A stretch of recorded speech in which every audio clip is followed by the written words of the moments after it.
They called her a gifted medium, a bridge between our world and the next. She could hear the whispers of the departed, the echoes of grief left behind. For years, the spirits who spoke through her were gentle, like shadows passing in the night. But some doors are never meant to be opened. One evening, during a séance, she decided to reach further than ever before, beyond death itself. The ritual went horribly wrong. The candles sputtered, their flames turning black. An unnatural chill filled the room, and the air grew thick, heavy with a pressure that felt like it could crush you. Then, the medium began to speak, but the voice was not her own. It was a sound that defied description. Not male, not female, not human.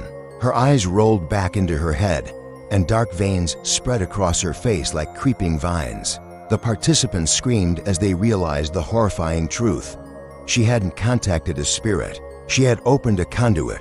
From that night on, she was never alone. Whispers haunted her waking hours. Shadows in her reflection seemed to lean in closer, and sometimes, her own shadow would move an instant before she did. Doctors diagnosed her with psychosis, a mind fractured by grief, but the audio recordings captured something else entirely. Multiple voices spoke from her throat, at once, in ancient languages no one could identify. They delivered warnings, spoken backward in perfect, chilling unison. She was no longer a person. She was a passage. Witnesses claimed they saw tall, shadowy figures standing behind her during trances, their limbs bending at impossible angles. Their faces were always hidden, but their hunger was palpable. These entities didn't want her dead.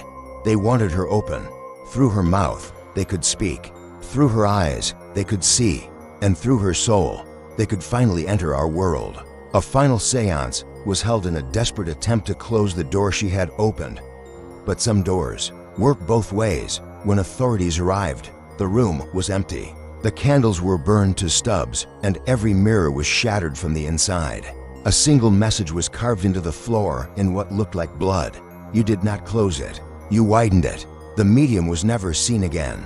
But soon after, strange reports began to surface worldwide. Unexplained possessions, shared nightmares, and voices whispering from the dark hall from people who had simply watched recordings of her. Séances online, because the conduit never closed. It multiplied, and once you listen long enough, something always listens back.